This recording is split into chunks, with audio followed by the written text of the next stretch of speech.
there's some easy answers here with the Vikings, especially with this Lions defense kind of figuring out their way with all their injuries. Yeah, week 13 is also kind of where I started.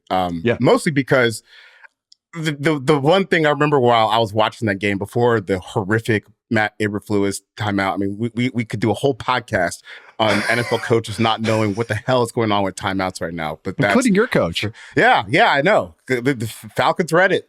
It's kind of wants a one and done. It's neither here nor there. I didn't say I'm just a messenger. But we got some bad timeout usage going on in the league right now. But in the lead up to that moment, I remember watching it. I was like, the Bears kind of look like a real offense. Yeah, that's not good. It wasn't terrible. Yeah. I was like, but if you're the Lions, that's not good. So I, just since that game, just pulled up some stats for the Lions defense. 30-second EPA per drive, which is they're actually allowing over one expected point per drive since week 13, which is insane. 30-second EPA per play, 30-second EPA per dropback, 31st success rate, 31st in explosive play rate, 31st in points per drive, at an even 3 points per drive. And I think one of the most interesting things that when I was looking at it, what we talked about last week, where the Vikings against the Packers, they flipped what they do. They played more zone than they did man. Lions don't do that. Like, they're still spamming man coverage. They've played man coverage. Still the second highest rate in the league since week 13, 42%. I think that was interesting because in that same time frame, the Vikings have seen man coverage on 12% of their plays, which makes sense. Got Justin Jefferson, Jordan Addison out there. But where this gets scary to me is scared of that. Yeah, right. Most teams are scared of that. But if you're going to keep doing this, you don't have the same weaponry you did the first time that this game happened. You're going to get torched at some point.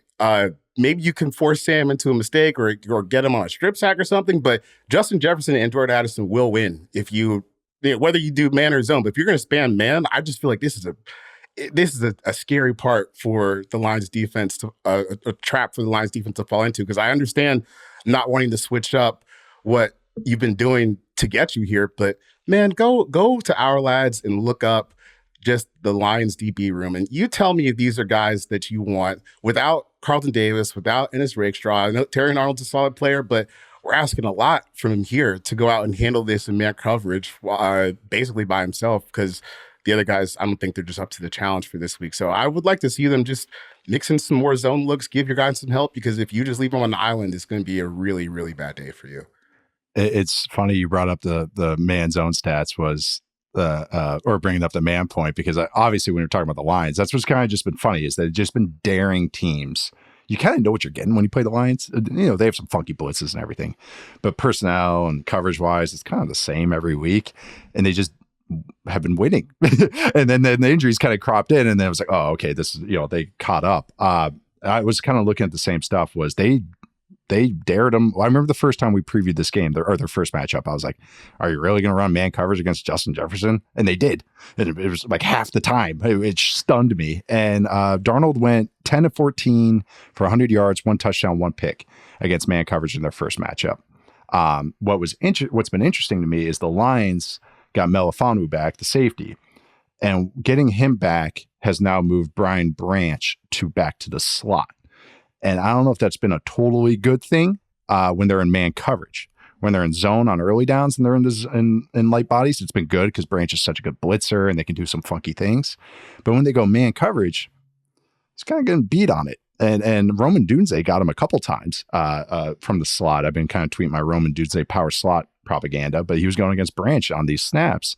And so that kind of like slot man coverage thing, I was kind of really wanted to look at it. Sam Darnold. First time they played, 12 of 13 on passes to the slot for 190 yards and 1 touchdown. 48% of his pass attempts went to the slot. That's double his season rate. And that makes sense. In man coverage, if you're not blitzing, there's a hole player, either a robber, which is a safety, or a hole, which is a linebacker, or a rat, if you want to call it that. Because the help is in the middle, everybody coverage-wise plays on the outside leverage, because you have help on the inside.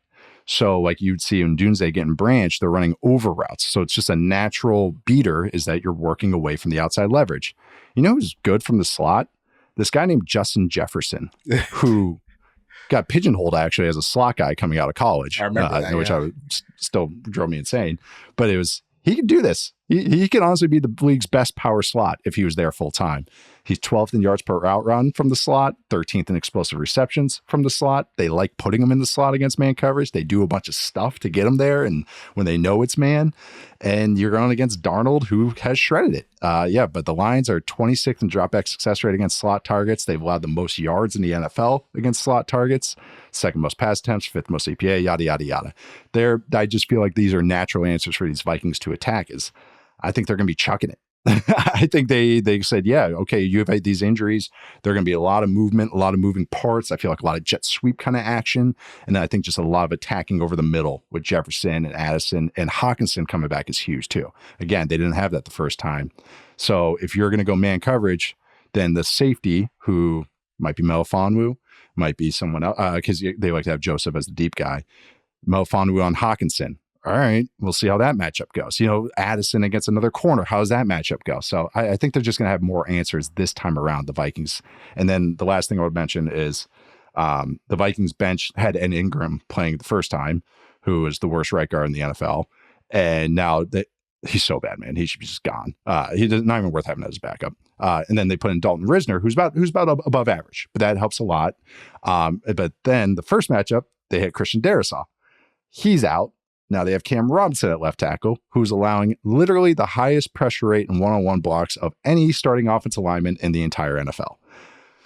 Would have been nice to have Hutchinson, but I guess you can find a way. But there's things that these Lions team could pick at that I think is just going to be really interesting.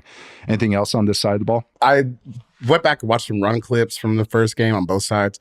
Mostly because I don't even know how many guys from Detroit's defensive line that were there in the first game are even here for this one. Right. No. And because obviously Hutch isn't here, and Lee McNeil isn't here. They were even like I said before, they were depending on even guys like John Kaminsky, who has started to develop, and they had signed Marcus Davenport, who's trying to hopefully be a splash. None of those guys are in for this game, but the run game they had in the first. For the Vikings run game. And I guess it was kind of true for both sides.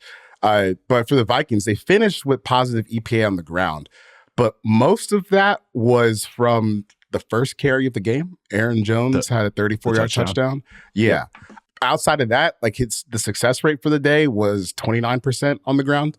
And on the flip side, for the Lions, kind of same thing. They had negative EPA, like a 26% success rate, but Jahmyr Gibbs had a 45-yard rush that kind of, breaks things open for you. So I feel like if you're the Vikings, maybe you just try to pound it early on, and then, if you can get play action shots with Justin Jefferson on some of these CBs, it just feels like, due to injuries, obviously, but you just have a lot more options in this game if you're Minnesota than maybe you did last time.